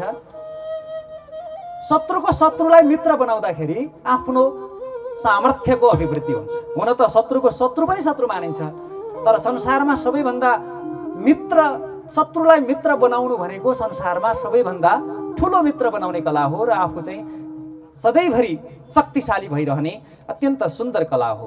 उनले चाहिँ शल्यलाई आफ्नो पक्षमा ल्याए। सोचेका थिए युधिष्ठिरले सेवा गरेका हुन्, तर त्यो सेवा दुर्योधनले गरेका थिए। यो सेवा जसले गर्यो त्यसैलाई मैले यो सेना समर्पित गर्छु भनेका थिए। दुर्योधनले गरेको हुनाले दुर्योधनलाई दिए, जसका कारण उनीहरूको 9 अक्षौहिणी सेना बन्नेवाला थियो, तर पाण्डवका 2 अक्षौहिणी सेना उतातिर गएपछि 11 र 7 बन्न पुगेको थियो। आफ्नो आफ्नो मोर्चामा स्थित रहेर, आफ्नो आफ्नो स्थानमा भएर सबैले हाम्रा सेनापति भीष्मलाई रक्षा गर्नु। प्रधानमन्त्रीले, राष्ट्रपतिले कुनै अभिव्यक्ति दिँदा सिङ्गो देशको अभिव्यक्ति हुन्छ, सिङ्गो राष्ट्र र राज्यको अभिव्यक्ति हुन्छ। त्यसैले यद्यदाचरते सृष्टिस्तत्तद्देवी तरोजनः स यत्प्रमाणं कुरुते लोकस्तदनुवर्तते। समाजमा कोही पनि विशिष्ट पद प्रतिष्ठा प्राप्त गरेको अग्रणी व्यक्तिले आफूभन्दा तलका व्यक्तिहरूले त्यसैलाई अनुसरण गर्दछन्, त्यसैलाई नै प्रमाण मान्दछन् भनेर उनीहरूले कहिल्यै पनि गलत कर्म गर्ने उनीहरूलाई छुट छैन। सामान्य व्यक्तिले गरेको दण्ड र युधिष्ठिर महाराज कहाँ सामान्य एउटा व्यक्तिले गरेको दण्ड र एउटा अत्यन्त जागृत एउटा विद्वान व्यक्तिले गरेको दण्डमा, एउटै अपराधमा युधिष्ठिरले फरक फरक दण्ड दिएका थिए। जान्ने बुझ्नेलाई धेरै गुणा दण्ड दिनुभयो। यही हो वास्तवमा न्याय भनेको। अब भीष्मद्वारा अभिरक्षित जो सेना छ त्यो कौरव पक्षमा छ, भीमद्वारा अभिरक्षित जो सेना छ त्यो पाण्डव पक्षमा छ। केही टीकाकारहरूले यसमा बडा सुन्दर विचित्र अर्थ प्रतिपादन गरेका छन्। कतै दुर्योधन यस्तो भन्न खोज्दैछन्, भीष्म र भीम शब्द प्रयोग गरेर उनले पितामह भनेका छैनन् है। अनेक भीमलाई पनि अन्य अनेक शब्दहरूद्वारा इङ्गित गर्न सकिन्थ्यो, त्यो पनि गरेका छैनन्। भीष्म र भीम शब्द प्रयोग गर्दा भीष्म र भीम शब्दमा चाहिँ एउटा बीचमा एउटा अक्षर फरक छ हैन? के फरक छ? स हैन, मूर्धन्य सकार। बीचमा एउटा मूर्धन्य सकारको कमी छ। मानव व्यङ्ग्य गर्दैछन्। मानव भीष्मले रक्षा गरेको हाम्रो सेना विशाल छ भन्दै गर्दा, भीमको सेना चाहिँ पर्याप्त मात्र छ भनेर भन्दै गर्दा, थोरै छ भनेर भन्दै गर्दा, भीम अलि अधकाल्चा छन्, अलि कच्चा छन्, अलि अपरिपक्व छन् र भीष्म धेरै मूर्धन्य हुनुहुन्छ, अनेक प्रकारका ज्ञान विज्ञानमा निपुण हुनुहुन्छ भनेर पनि उनले चाहिँ तुलनात्मक रूपमा यो शब्दलाई प्रयोग गरेर भाव अभिव्यञ्जन गरेका छन् भनेर पनि आचार्यहरूले बताउनु भएको छ। सबै मोर्चाका प्रमुखहरू आफआफ्नो ठाउँमा रहेर सेनापति भीष्मको रक्षा गर्नु भनेर उनले भन्छन्। यो सुन्नुभयो भीष्मले। यो सुन्ने बित्तिकै दुर्योधनको मनमा अलिकति हर्ष बढाउनका लागि, अलिअलि नाट्य है, हाम्रो शक्ति अथाह छ भनेर देखाउनका लागि भीष्म पितामहले शङ्ख बजाउनु भयो। युद्ध गर्नका लागि शङ्ख बजाएको होइन, ऊर्जा बढाउनका लागि हो। तर अब फेरि युद्धमा भ्रम फैलियो। एउटा सानो कुरा, केही नयाँ कुरा भयो भने त्यो चाहिँ यति अर्थको अनर्थ लागेर एक थोकको अर्को थोक बनेर यसरी उल्टो भएर जान्छ। सबै सेनाहरूले चाहिँ के बुझ्न थाल्यो भने अब लड्ने बेलाको सङ्केत भइसक्यो, लड्ने बेला भएछ, अब लड्नु पर्यो भनेर अरूले पनि शङ्ख बजाउन थालेछन्। तर यहाँ भीष्म पितामहले सिंहले जस्तै गर्जना गरेर विशाल शङ्ख उनले बजाए। ततः शङ्खाश्च भैर्यश्च पडवानक गोमुखाः सहसैवाभ्यहन्यन्तः सशब्दस्तुमुलो भवत्। सबैले शङ्ख बजाउन थाले। अब सबैले बजायो भनेपछि भगवान श्री कृष्ण र अर्जुनले पनि अब हाम्रो पनि शङ्खको पावर अलिकति आफ्नो शक्ति प्रदर्शन गरौँ न त। काठमाडौँमा नेताहरूले देशभरि कार्यक्रम गरेर अन्तिममा यहाँ काठमाडौँमा ल्याएर शक्ति प्रदर्शन गरे जस्तै यहाँ शक्ति प्रदर्शन गर्न खोज्नुभयो। विशाल रथमा दिव्य घोडाहरूले युक्त भएको सेता घोडाहरू, दिव्य लोकबाट आएका घोडा हुन्। त्यो रथ पनि अग्निले दिएको रथ हो। अर्जुनसँग हरेक कुरा दिव्य छन्। अर्जुनको ध्वजामा श्री हनुमानजी गएर बस्नु भएको छ। हनुमानजीले बीच बीचमा गर्जना गरेर त्यो अधर्मीहरूको हृदयलाई विदीर्ण गरिदिनुहुन्छ, पाण्डवहरूको हर्षलाई बढाइदिनुहुन्छ। अनि अर्जुनले देवदत्त नाम गरेको शङ्ख बजाए। पाञ्चजन्यम हृषिकेशु, भगवान श्री कृष्णले पाञ्चजन्य शङ्ख बजाउनु भयो र भीमले उनले सबैभन्दा ठुलो शङ्ख बजाए। यहाँ नानक मठमा हामी 2-3 दिन पहिले दर्शन गरेका थियौँ। यति ठुलो शङ्ख, विशाल शङ्ख, एकजना स्वामीजीले हामीलाई त्यो शङ्ख, यति विशाल शङ्ख छ, ल हेर्नुहोस् भनेर देखाउनु भएको थियो। भीमले महाशङ्ख भनिएको छ, भीमले पौण्ड्र नाम गरिएको विशाल शङ्ख बजाए। भीमको नाम छ वृकोदरः। सामान्यतया हामीहरूको पेटमा जठराग्नि हुन्छ, तर हामी सबैको पेटमा हुने जठराग्निका अतिरिक्त भीमको पेटमा चाहिँ एउटा वृक नाम गरेको पनि अग्नि अतिरिक्त छ, जसका कारण कुन्तीले भोजन पकाउँदा आधा भीमले सेवन गर्दथे र आधाले सबैलाई बाँडेर पुग्दथ्यो। शरीर पनि त्यस्तै, र उनको पेटमा एउटा वृक नाम गरेको विशेष प्रकारको अग्नि भएको हुनाले भोजन पनि अत्यन्त विशाल। अनि युधिष्ठिरले शङ्ख बजाए। अनन्त विजयम राजा कुन्ती पुत्रो युधिष्ठिर, नकुलः सहदेवश्च सुघोष मणिपुष्पकौ। कुन्तीका छोरा युधिष्ठिरले अनन्त विजय नाम गरेको शङ्ख बजाए। नकुल र सहदेवले सुघोष र मणिपुष्पक नाम गरेको शङ्ख बजाए। भीष्म पितामह सबैले आफ्ना आफ्ना शङ्खहरू सबैले बजाइसके। अर्जुन र कृष्णले पनि आफ्नो शक्ति देखाउँदै पाञ्चजन्य र देवदत्त शङ्खलाई बजाउनु भयो। त्यो बजाएको ध्वनिले काश्यश्च परमेश्वास शिखण्डी च महारथः, दृष्टद्युम्नो विराटश्च सात्यकिश्चापराजितः, द्रुपदो द्रौपदेयाश्च सर्वशः पृथिवीपते, सौभद्रश्च महाबाहो शङ्खान् दद्मुः पृथक पृथक। सबैले शङ्ख बजाए, तर अर्जुन र कृष्णले बजाएको जो शङ्खको ध्वनि छ, पाण्डवहरूको जो ध्वनि छ, स घोषो, त्यो ध्वनि चाहिँ धार्तराष्ट्राणां हृदयानि वेदारयत्, नभश्च पृथिवीं चैव तुमुलोऽभ्यनुनादयन्। ध्यान दिनु होला, पाप गर्ने व्यक्ति, अन्तरात्माले यो गलत हो भनेर गरेको कर्म गर्ने जो व्यक्ति छ, त्यो व्यक्ति चाहिँ साना साना कुरामा पनि झसङ्ग झसङ्ग डराइरहन्छ। मैले गरेको काम कसैले देख्यो कि, कसैले थाहा पायो कि, कसैले कसैलाई सुनाइदिन्छ कि, दिल खोलेर सबैका अगाडि हृदय छाती चौडा गरेर शिर ठाडो गरेर सगर्व गरिने कर्म धर्म हो, पुण्य हो। लुकेर डराएर कसैले देख्छ कि, कसैले केही भन्छ कि, सङ्कोच गर्दै लुक्दै छिपेर डराइ डराइ गर्दा पनि डर, नतिजामा पनि डर, त्यस्तो कर्म पाप हो। जो कर्म गर्दा व्यक्ति आफै खुसी छैन, आफै डराएको छ, आफै आतंकित छ, आफै भ्रमित छ, आफै संदिग्ध छ। कौरवको पक्षबाट लड्नेहरू चाहे नुनको सोझो गरेर आएका हुन्, चाहे मित्रताका कारण आएका हुन्, जेसुकै होस्, उनीहरूको हृदय चाहिँ विदीर्ण भएको छ। पाण्डवहरूको ध्वनिले पृथ्वी र आकाश सबै त्यो तुमुल ध्वनिले व्याप्त भएको छ। सत्यमेव जयते, अन्तमा युद्धमा हरेक परिस्थितिमा सत्यको नै विजय हुन्छ। त्यसैले असत्यको पक्षका व्यक्तिहरू अहिले नै कमजोर बन्दैछन्, त्यो ध्वनिबाटै उनीहरू परास्त हुँदैछन्। अझै त्यसमा हनुमानजीले आफ्नो दिव्य गर्जनाद्वारा शत्रुहरूको हृदयलाई विदीर्ण गरिदिनु भएको छ। अथ व्यवस्थितान् दृष्ट्वा धार्तराष्ट्रान् कपिध्वजः, प्रवृत्ते शस्त्र सम्पाते धनुरुद्यम्य पाण्डवः, ऋषिकेशं तदा वाक्यमिदमाह महीपते। अब लड्न, शङ्ख बजाएपछि लड्ने इच्छा भन्ने बुझेर सबैले अस्त्र शस्त्र उठाएर लड्न एकदम तयार भएर बसे। त्यस्तो देखेपछि कपिध्वज अर्जुनले, कपिध्वज भनेको, कपि भनेको हनुमान, ध्वज भनेको झण्डामा ध्वजामा गएर बस्नु भएको छ, जसको कपिहि ध्वजे यस्य स कपिध्वजः।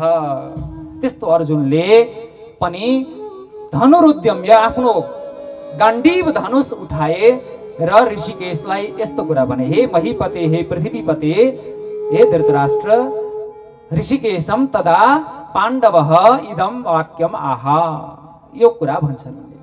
अर्जुन उवाच, अर्जुनले भगवान श्री कृष्णलाई के भने त, ल हेर्नुहोस्।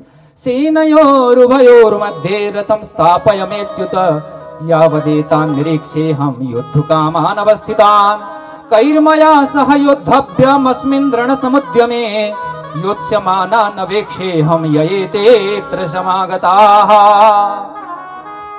यहाँ भगवानलाई अच्युत शब्दले सम्बोधन गरे।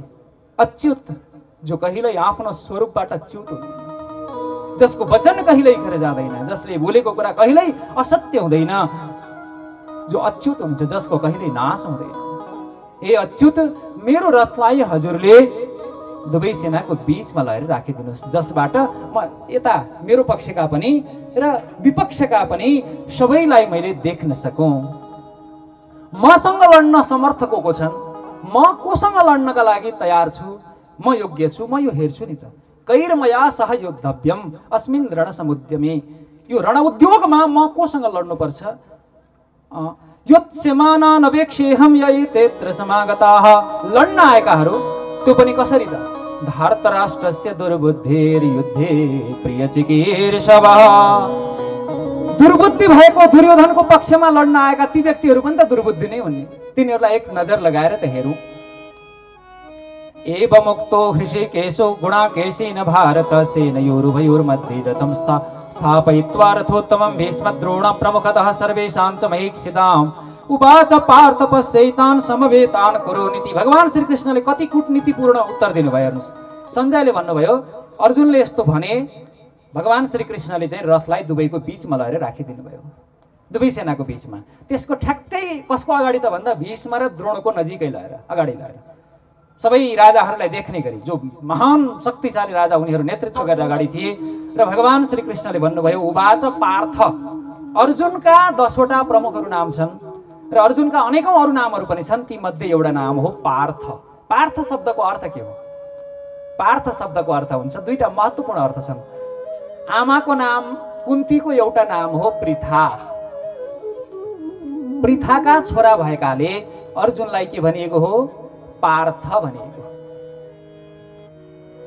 अनि भगवान श्री कृष्ण भन्नुहुन्छ हे पार्थ समवेतान् कुरुन् पश्य, समवेतान् एकत्रितान्, लड्नका लागि जम्मा भएका कुरुन कुरुहरूलाई हेर।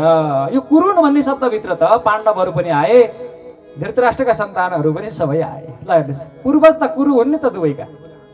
तिमीहरू परस्परमा आफ्नै दाजुभाइ लड्न लाछौ भन्ने भाव जगाउनका लागि, ताकि त्यो मोह सिर्जना भयो भने, द्वन्द्व सिर्जना भयो भने समाधान गरेर उनलाई फेरि निश्चिन्त अवस्थामा म पुर्याउँछु भनेर भगवानले नै लोक कल्याणको लागि, गीतालाई जन्म दिनका लागि यो परिस्थिति सिर्जना गर्दै हुनुहुन्छ। यो समवेतान कुरुनीति, यो वाक्यद्वारा भगवानले आफ्नो मोह विस्तार गर्नु। कुरुहरूलाई हेर, कुरुमा त आफ्नै सबै परे, सबै आफ्नै। त्यसपछि सञ्जयले भन्नुहुन्छ तत्रापश्य स्थितान् पार्थ पितॄन् अथ पितामहान् आचार्यान् मातुलान् भ्रातॄन् पुत्रान् पौत्रान् सखीस्तथा ससुरान् सुहृदश्चैव सेनयोरुभयोरपि तान् समीक्ष्य स कौन्तेयः सर्वान् बन्धूनवस्थितान् कृपया परयाविष्टो विषेदन्निदमाब्रवीत्। अब अर्जुनले त्यहाँ के देखे त भन्दा पितृन बाउ पर्नेलाई देखे, पितामहान हजुरबाउ पर्नेलाई देखे, आचार्यान गुरुहरूलाई, आचार्यहरूलाई देखे, मातुलान मामालाई देखे, भ्रातृन भाइ दाजुभाइहरूलाई देखे, पुत्रान छोराहरूलाई देखे, पौत्रान नातिहरूलाई देखे, सखीन मित्रहरूलाई देखे, ससुरान ससुराहरूलाई, सुहृदः इष्टमित्रहरूलाई, उभयोः सेनयोः अपि दुवै सेनाका, तान समीक्ष्य तिनीहरूलाई देखेर स कौन्तेय, यहाँ अर्जुनको अघि भगवानद्वारा पार्थ शब्द आयो, यहाँ कौन्तेय आयो, कुन्तीका छोरा भएकाले उनको नाम हो कौन्तेय। सर्वान बन्धून अवस्थितान समीक्ष्य, ती सबै दुवै आफ्नै पनि उताको पक्षमा पनि भएका बन्धुहरूलाई देखिसकेपछि अर्जुनको हृदयमा भगवानले संकल्प गरे अनुसारको अचम्म परम कृपा भाव जागृत भयो, दयाको भाव जागृत भयो, अहिंसाको भाव जागृत भयो। कृपया परयाविष्टो विषीदन्निदमब्रवीत्। परया कृपया आविष्टः, विषीदन परम कृपाले युक्त भएर विषाद गर्दै अर्जुनले अब यस प्रकार भन्न लागे अर्जुन उवाच अर्जुनले भन्छन् दृष्ट्वेमं स्वजनं कृष्ण युयुत्सुं समुपस्थितं सीदन्ति मम गात्राणि मुखं च परिशुष्यते बेपथुश्च शरीरे मे रोमहर्षश्च जायते गाण्डीवं संसृते हस्तात् त्वक्चैव परिदह्यते न च शक्नोम्यवस्थातुं भ्रमतीव च मे मनः निमित्तानि च पश्यामि विपरीतानि केशव न च श्रेयोनुपश्यामि हत्वा स्वजनमाहवे। अर्जुन भन्छन् श्रीकृष्णलाई यी स्वजनहरूलाई लड्नका लागि जम्मा भएका अगाडि आएका स्वजनहरूलाई देखेर मेरो शरीर त गल्न थाल्यो, मुख सुक्न लाग्यो, मेरो शरीरमा कापी थरथर काप्न लाग्यो, मेरो शरीरमा रौँहरू खडा हुन लागे। अति हर्ष अति पीडा दुईटै अवस्थामा हाम्रा शरीरका रौँहरू खडा हुन्छन्, अष्ट सात्विक भाव जागृत हुन्छ। मेरो गाण्डीव हातबाट समात्न नसकिने भएर खस्न लाग्यो, मेरो छाला भातभती पोल्न लाग्यो केशव। न च शक्नोम्यवस्थातुं भ्रमतीव च मे मनः, मेरो मन मैले सम्हाल्न नसक्ने भएँ केशव, के गरौँ? मैले त विपरीत अपशकुनहरू पो देख्न लागेँ। मैले यो युद्धमा आफ्ना स्वजनलाई मारेर राम्रो होला झैँ त मलाई लागेन प्रभु। न काङ्क्षे विजयं कृष्ण न च राज्यं सुखानि च किं नो राज्येन गोविन्द किं भोगैर्जीवितेन वा। मलाई विजय चाहिएन। अर्जुनको एउटा नाम नै विजय हो, म आफै विजय छु, मलाई अर्को विजय चाहिएन भन्छन् कृष्ण। मलाई राज्य पनि चाहिएन, मलाई सुख पनि चाहिएन, मलाई राज्यले के नै गर्छ र हे गोविन्द, मलाई भोगले के नै सुखी गराउन सक्छ र? जसका लागि ध्यान दिनु होला, एउटा महत्त्वपूर्ण कुरा भन्दैछु। जीवनमा सुख होस् चाहे दुःख होस्, सुख र दुःख दुवैलाई बाँड्नका लागि साथी चाहिन्छ, हो कि होइन? अनेक प्रकारका नशाले डुबेका व्यक्तिले पनि एक्लै पिउन र मौजमस्ती गर्न सक्दैन, उनीहरूलाई समेत धरी साथी चाहिन्छ। अनि सुख चाहिँ हजुरलाई कसैले बृहस्पति लोकको, शुक्र लोकको, चन्द्र लोकको है मङ्गल ग्रहको यदि कसैले प्रधानमन्त्री बनाइदियो भने बन्नुहुन्छ त? के का लागि भन्ने, कसका लागि भन्ने, कसलाई देखाएर भन्ने? यदि आफूसँग प्रशस्त स्वजनहरू छन् र उनीहरूको बीचमा आफू चाहिँ सम्मानित भएको छ भने व्यक्तिलाई राम्रो लाग्छ। अर्जुनले भन्छन् जसका लागि हामीलाई राज्य चाहिएको हो, जसलाई सुख दिनका लागि, उनीहरू नै मरिसकेपछि हामीलाई के का लागि राज्य चाहियो? भोगले के हुन्छ, सुखले के हुन्छ? जीवित रहेर नै के पो हुन्छ र? यस्येषाम् अर्थे काङ्क्षितं नो राज्यं भोगाः सुखानि च तैमेव स्थिता युद्धे प्राणान् त्यक्त्वा धनानि च। जसका लागि युद्ध चाहिए के रे राज्य चाहिएको हो, ती मर्नलाई प्राण त्याग गरेर धनको मोह छोडेर यहाँ आएका छन्। मातुलाः स्वसुराः पौत्राः स्यालाः सम्बन्धिनस्तथा एतान्न हन्तुमिच्छामि घ्नतोऽपि मधुसूदन अपि त्रैलोक्य राज्यस्य हेतुः किं नु महि कृते। पृथ्वीको त कुरै छोडिदिनुस्, तीनै लोक प्राप्त हुन्छ भने पनि मलाई यिनीहरूलाई म मार्न चाहन्न। यिनीहरूलाई मारेर हाम्रो के नै राम्रो हुन्छ र? हामीलाई त यी आतताईलाई मारेर पनि पाप नै लाग्छ। ल हेर्नुहोस्, आतताईलाई मारेर पाप लाग्दैन फेरि शास्त्रमा। तर अर्जुनले किन भन्दैछन् भने यदि वंश नाश हुने गरी आतताईलाई मारियो भने वंश नाशको चाहिँ पाप लाग्छ। यसकारण स एव पापिष्टतमः यः करोति कुलघातनम कुलनाशनम भनिएको छ। आतताई अग्निदो आगो लगाइदिने, गरदो विष पिलाउने, शस्त्रले प्रहार गर्ने, धनापह धन हरण गर्ने, क्षेत्रद्वारा अपहर्ता छ। आफ्नो परिवारको सदस्यलाई अपहरण गर्ने, सम्पत्तिलाई हरण गर्ने व्यक्ति जो छ, दारा शब्दले पत्नीलाई सम्बोधन गर्दछ, तर पत्नी मात्र नभएर आफ्ना परिवारका जोसुकै सदस्यलाई पनि अपहरण गर्दछ। सबैभन्दा त्यस्ता मुख्य कर्महरू गर्ने व्यक्ति आतताई हो र आतताईलाई मृत्युदण्ड दिएर पाप लाग्दैन भनेको छ। आतताई नमायान्तं हन्या देवा विचारयन् नातताई वधेर दोषो हन्तुर्भवति कश्चन। आतताईको वधको दोष कसैलाई लाग्दैन भनेको छ, दोष भाग हुँदैन भनेको छ। तर यहाँ कुलै समाप्त हुने पर्यो, वंश नै नाश हुने भएको हुनाले आचार्यहरूले यी आतताईहरूलाई मारेर हामीलाई पाप लाग्छ भनेर अर्जुनले भनेका हुन् भनेर भन्नुहुन्छ। त्यसैले तस्मान्नार्हा वयम्, त्यसैले हामी योग्य छैनौँ धार्तराष्ट्रान् स्वबान्धवान् हन्तुम। यी स्वजन धार्तराष्ट्रहरूलाई, अब धृतराष्ट्रका सम्बन्धीहरूलाई फेरि धार्तराष्ट्र भनिन्छ। यो युद्ध चाहिँ महाभारतको युद्ध द्वन्द्व चाहिँ दुई पक्षमा छ। एउटा धार्तराष्ट्र, अर्को हार्तराष्ट्र। धार्तराष्ट्र र हार्तराष्ट्र भनेको बुझ्नुभयो? राज्यलाई अन्यायपूर्वक पनि आफ्नो बसमा गरिरहन चाहने पक्षहरू धार्तराष्ट्र भए। धृतम राष्ट्रम येन धृतराष्ट्र अनि हृतम राष्ट्रम येषाम यस्य।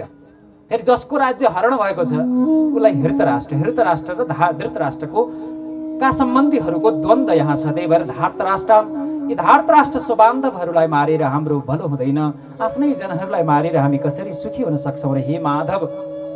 अर्जुनले भगवान श्री कृष्णलाई माधव भन्छन्। माधव लक्ष्मीका पति।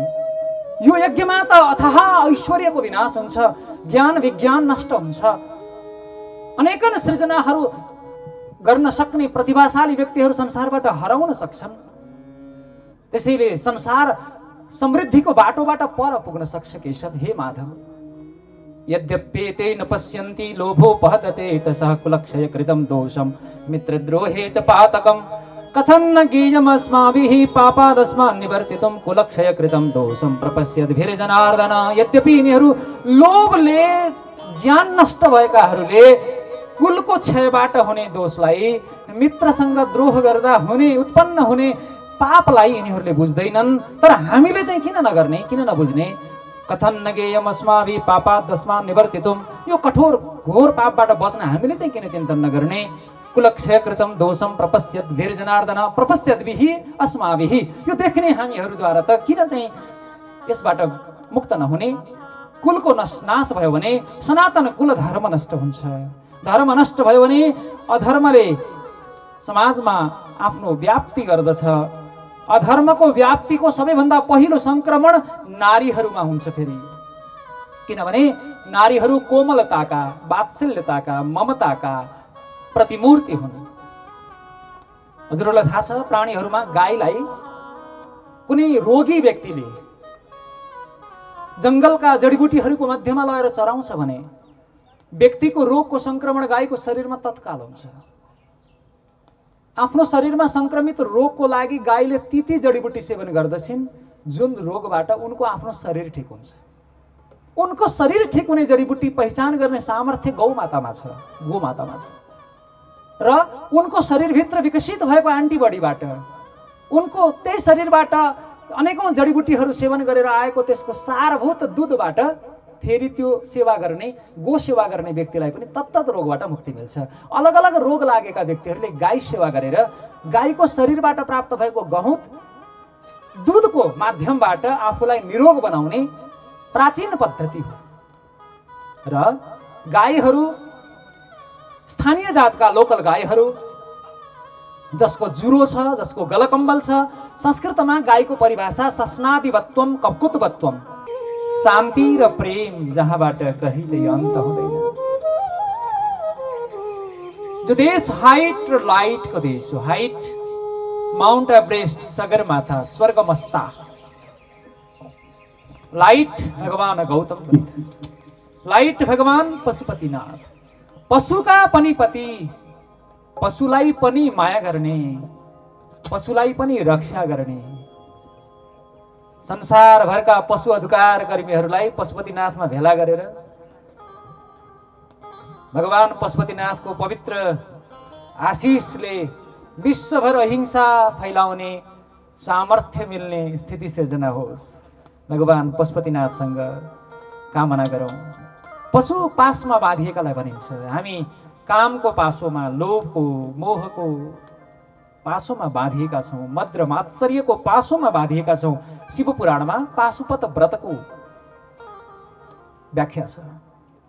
अधर्म व्याप्त भयो भने सबै थोक बर्बाद हुन्छ। त्यसैले समाजलाई बचाउने हो भने बाल संस्कारका कार्यक्रम गराउँ चारैतिर, र बच्चाहरूलाई दुईटा कुरा सिकाउँ। शिक्षाको हामीले चिन्तन गरेर यो निष्कर्षमा पुग्यौँ, शिक्षाका दुईटा आधार छन्, एउटा संस्कार, अर्को आविष्कार। आविष्कार नवप्रवर्तन हो, नयाँ नवनिर्माण हो, नयाँ शोध खोज अध्ययन अनुसन्धान आविष्कार इनोभेसन। अहिले जति पनि उन्नति प्रगति समृद्धि हुँदै गएको छ सबै इनोभेसनको माध्यमबाट, नयाँ नयाँ नवप्रवर्तन नवाचारको माध्यमबाट भएको छ। नयाँ परिकल्पना गर्दै त्यसको शोधखोज अध्ययन अनुसन्धानद्वारा लोकहितका लागि त्यसलाई प्रयोग गरेर भएको छ। त्यसैले हामीले बच्चाहरूलाई सानैदेखि नवप्रतिभाशाली बनाऊ। 10 वर्षको बच्चा 9 कक्षा पढ्दैछन्, दौडिन चाहने बच्चालाई उनलाई मैले सोधेँ, बाबु तिमी किन नि यति भर्ना गरिदिन खोज्नुभयो, सक्छ होला भनेर सोधिदियो होला। होइन म त तलै पढ्छु किन भनेर भनेको, होइन कोही कोही त दौडिन खोज्छन् नि, हिँड्न चाहने हिँड्नुपर्छ, दौड्न चाहने दौड्नुपर्छ भन्छन्। अनि अयोग्य व्यक्ति, असक्षम व्यक्ति, सामर्थ्य नभएको, प्रतिभा नभएको व्यक्ति पृथ्वीमा कहीँ पनि कोही पनि छैन। मात्र ती व्यक्तिहरूको प्रतिभालाई जगाइदिने। Education is natural harmonious and progressive development of man's innate power, पेस्टालोजीले भनेका छन्। त्यो इनेट पावरलाई, त्यो अन्तर्निहित प्रतिभालाई बाहिर जगाउने कला र उनीहरूलाई सही चरित्र सिकाउने। Education is nothing but the formation of habit, असल बानीहरूको निर्माण, रुसो, यो शिक्षा हो। विष्णु पुराणले शिक्षा या विद्या सा विमुक्तये, समस्त दुःखबाट हामीलाई जसले मुक्त गरिदिन्छ त्यसलाई शिक्षा विद्या भनिन्छ। ल हेर्नु कस्तो छ, भगवान श्रीकृष्णले गीताको 10 अध्यायमा म विद्याहरूमा अध्यात्म विद्या हुँ, अध्यात्म र धर्म फरक फरक हो भन्ने बोधले गर्दा, उल्टो बुद्धिले गर्दा यो रिलिजन र स्पिरिचुअलिटी अलिअलि बुझ्न खोजेका तर धर्म र अध्यात्म पटक्कै नबुझेका मान्छे त्यसो व्याख्या गर्दैछन्। अहिले धर्म भन्ने बित्तिकै हिन्दू अरे, अध्यात्म भनेपछि हिन्दू मात्रै होइन सबै हो अरे। यो कुरा गीतामा राम्रोसँग आएको छ। पूर्वीय दर्शनले, सनातन वैदिक धर्मले धर्मलाई जे अर्थमा परिभाषित गरेको छ अध्यात्मलाई त्यही अर्थमा परिभाषित गरेको। रिलिजन एउटा निश्चित अनुष्ठान, एउटा निश्चित रिचुअल हो, एउटा सेक्टको, जसले धर्मको व्यापक र गहन अर्थलाई बोध धारण गर्नै सक्दैन। अनि स्वभाव स्वभावोध्यात्म मुच्यते गीतामै आएको छ 8 अध्यायमा। अध्यात्म स्वभाव हो। अनि पूर्व मीमांसाले वस्तु स्वभाव हो धर्म, धर्म भनेको वस्तु स्वभाव, अध्यात्म भनेको पनि स्वभाव, अनि धर्म भनेको पनि स्वभाव। अर्थ के भयो? स्वभाव भनेको स्वामी विवेकानन्दलाई अमेरिकामा सोधिएको थियो व्हाट इज रिलिजन, उहाँले उत्तर दिनुभयो सनातन धर्मको परिभाषा दिनुभयो। Do not treat others as you not like to be treated, अरूसँग त्यो व्यवहार नगर जो तिमीले अरूबाट चाहदैनौ। अरूले मलाई यस्तो नगरोस् जे भन्छौ त्यो तिमीले पनि अरूलाई नगर, अरूले मलाई प्रति यस्तो गरोस् जे चाहन्छौ त्यो तिमीले अरूप्रति पनि गर। त्यसैले बाल्यकालदेखि नै संस्कार र आविष्कार सिकाउने कार्यमा लागौँ। विशेष गरी विज्ञान पढेका, म देशका यो कार्यक्रम एउटा अचम्मको कार्यक्रम छ जहाँ आइटी क्षेत्रका, इन्जिनियरिङ क्षेत्रका, मेडिकल सेक्टरका, विज्ञान क्षेत्रका धेरै युवाहरू यहाँ दिन रात स्वयंसेवक बनेर लाग्नु भएको छ। र एकपटक विज्ञानलाई, आधुनिक विज्ञानलाई, कुनै न कुनै विज्ञान आश्रित विषयलाई लिएर पढेका व्यक्तिहरूलाई आधुनिक विज्ञान बुझ्नलाई गाह्रो पर्दैन। अब यी ऊर्जाशील युवाहरूलाई अध्यात्मको चेतना भर्न सके बस यी वैज्ञानिक ऋषि बन्न सक्छन् र यिनीहरूले विश्वका समस्याको समाधान खोज्न सक्छन्। यिनीहरूले गर्ने हरेक कर्महरू लोकहितमा समर्पित हुनेछ, जगत कल्याणका लागि धेरै ठुलो अनुदान गर्न सक्नेछन्। यो यदि अधर्मलाई हटाउन सकिएन भने दोषैरेतै कुलग्नानां वर्णशंकर कारकैः उत्साद्यन्ते जाति धर्माः कुलधर्माश्च शाश्वताः। कुलग्नहरूलाई वर्णशंकर कारक जो दोषहरू छन् यी दोषहरूबाट हाम्रो शाश्वत कुल धर्म, जाति धर्म सबै नष्ट हुन्छ। नारीहरू संक्रमित भयो भने त्यहाँबाट वर्णशंकरहरू पैदा हुन्छन्।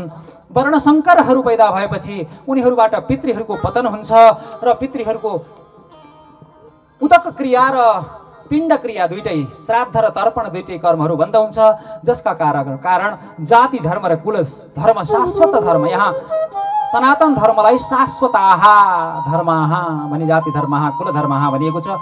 पछाडि गएर सनातनस्त्वं पुरुषो मतोमे, सनातन धर्म शब्द पनि, सनातन शब्द पनि भगवानका लागि आएको छ।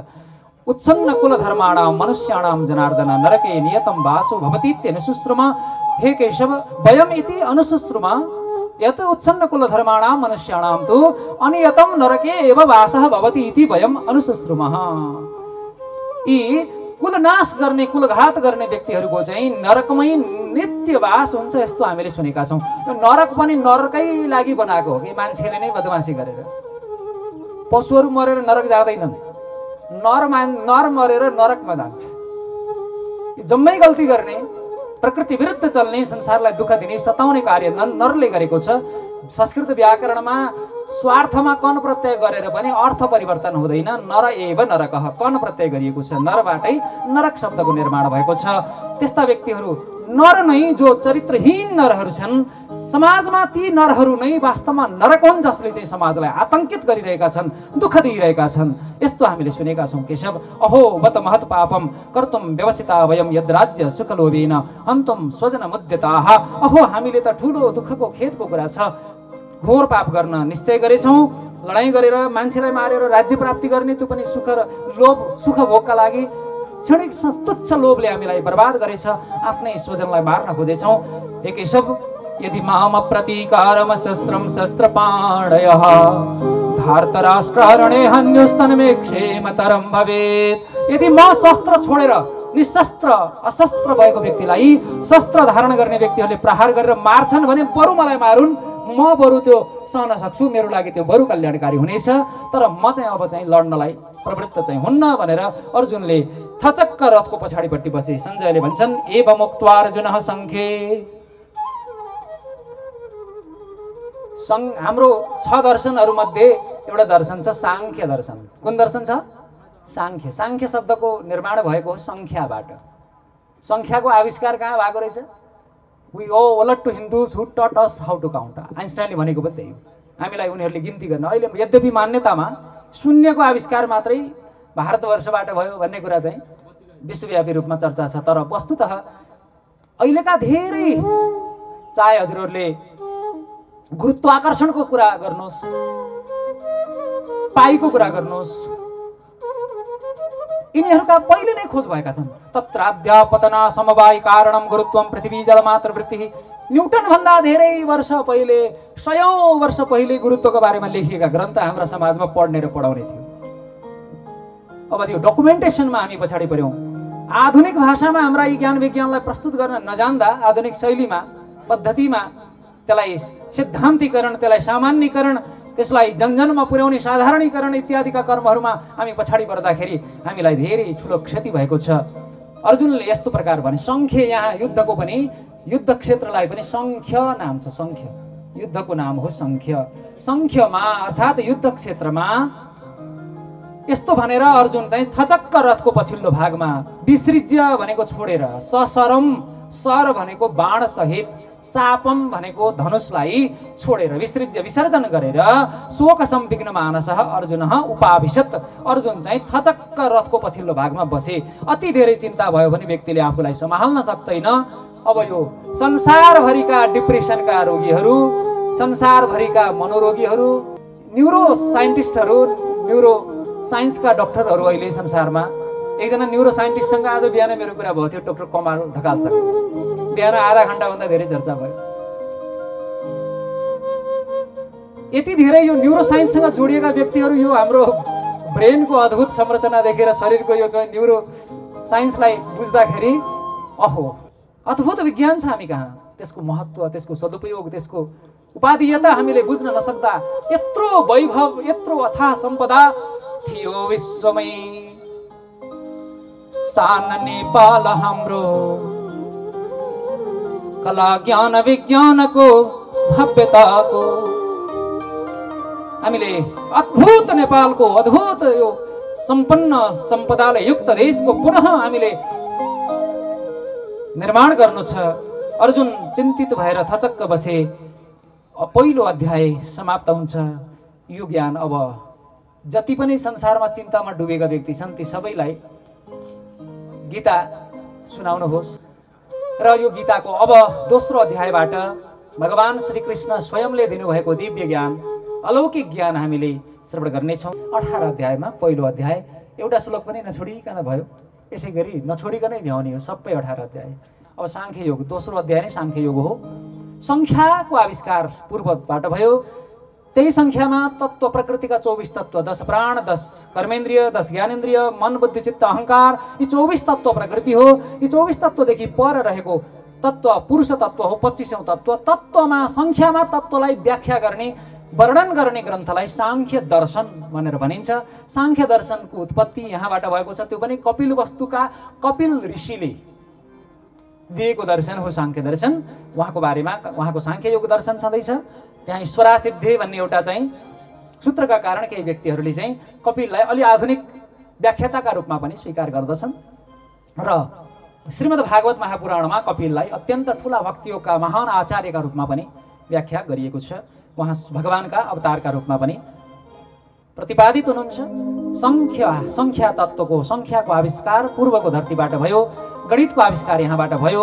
यहाँबाट फैलिएका सबै ज्ञान र विज्ञानहरूलाई पश्चिमले धेरै उपयोग गर्ने कला जाने, त्यसलाई सदुपयोग गर्न जाने र धेरै राम्रो गरिराखेका छन्। अब हामीले हाम्रो देशलाई ज्ञान र विज्ञानको माध्यमबाट वैभवपूर्ण समृद्ध आध्यात्मिक आलोकले आलोकित बनाउने कार्यमा लागौँ।